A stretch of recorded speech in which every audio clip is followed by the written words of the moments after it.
In a mass transit environment where transit officers come in close contact with the public they serve, the carotid artery restraint will in most confrontations ensure a successful and safe restraint without employing unnecessary force or the risk of injury to the subject being constrained.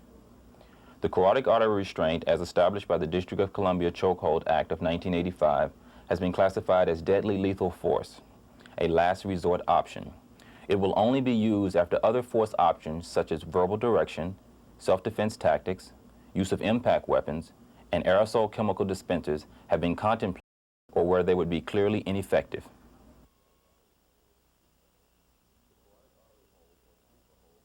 The carotid artery hold or sleeper hold means any weaponless technique applied in an effort to control or disable a person by applying pressure or force to the carotid artery or jugular vein. Its intent or purpose is to control a person's movement or render that person unconscious by constricting the flow of blood to and from the brain.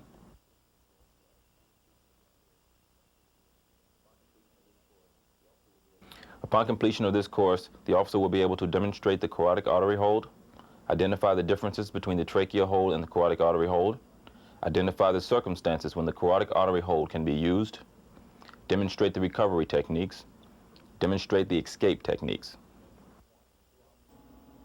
Technique 1, two-arm restraint, rear approach standing. The officer should approach the subject's rear by turning sideways as the left arm encircles the neck. The left hand is palm down so that the elbow is positioned exactly in front of the throat. In this position, the bicep and lower forearm is positioned against the sides of the neck.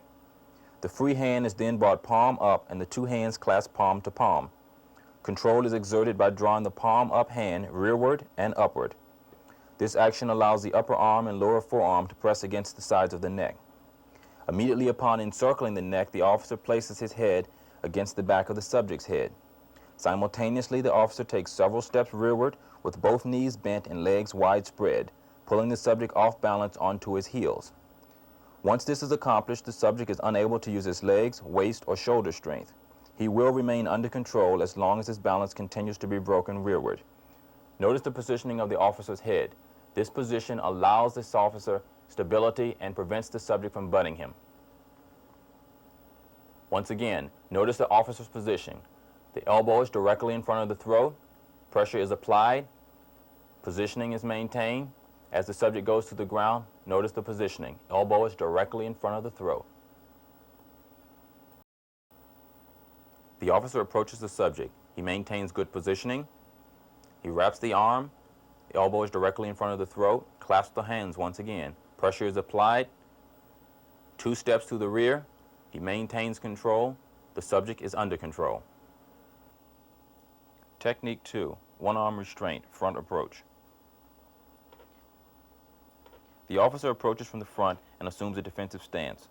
The officer steps quickly to the near side of the subject and grabs his near arm above the elbow with his own near hand.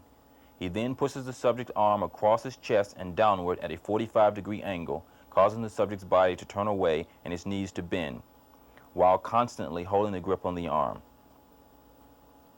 The officer encircles the subject's neck with his free arm palm down as he steps back, breaking the subject's balance to the rear. Once again, the officer approaches, bends across, and circles the neck. He maintains the grip, full grip, two-hand stance. The positioning of the elbow is still directly in front of the chin, the head placement, and the clasp. The subject is off balance, in control. This technique can be applied in a limited amount of space. The subject is off balance and placed under control using limited space. Notice the positioning of the officer. Technique 3, two-arm restraint, rear approach, kneeling counter.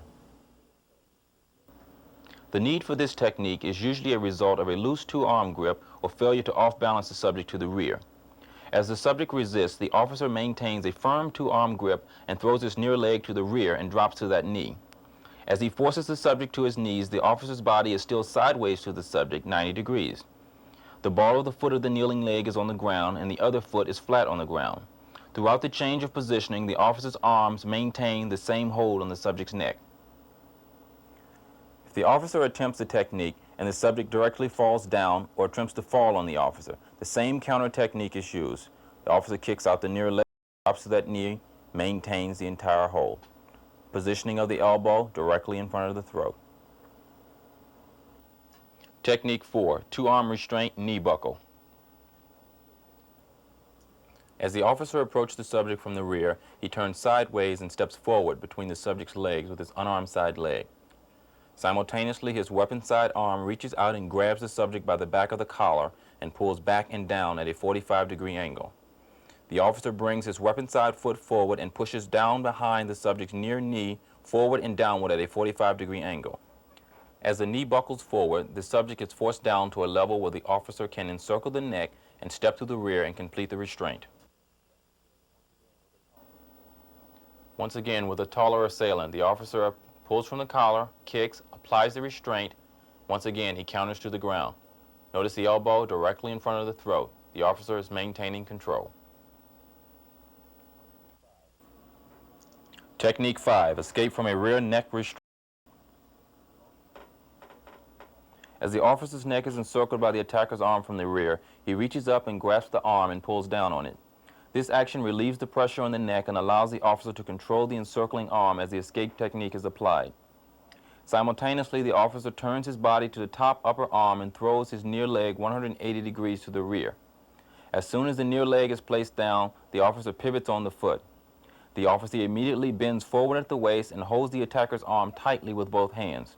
This action will cause the attacker to be thrown backwards over the officer's leg positioned between the attacker's legs. This technique must be done with speed. Notice how the assailant is thrown extremely fast to the ground and the officer takes control. Medical responsibilities. If a subject is rendered unconscious, the first responsibility of the officer is to secure the subject. Once he loses consciousness, gently lie the subject on his chest, handcuff the subject.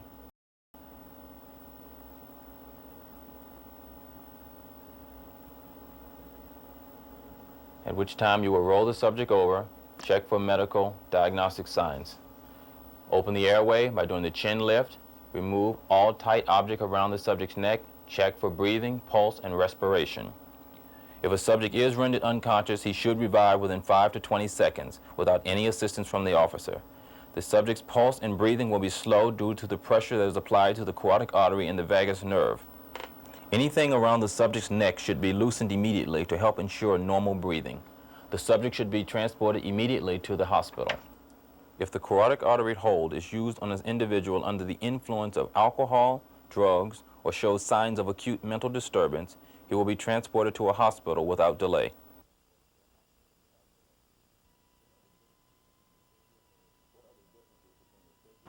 What are the differences between the trachea hold and the carotid artery hold? Techniques, but the trachea hold applies pressure to the windpipe, attempting to block the passage of air, while the carotid artery hold constricts the flow of blood to and from the brain. When may the trachea hold be used? Never. Under no circumstances is the trachea hold ever attempted. State the MTP general order or the specific law governing the use of the choke hold. MTP General Order number 901.5, DC Chokehold Act of 1985. After applying the carotid artery hold and rendering a subject unconscious, the officer first secures the subject, then the officer must render medical attention. In transit confrontations, the neck restraint should be used as a technique of last resort. The Chokehold Act of 1985 classified the use of the neck restraint as lethal force.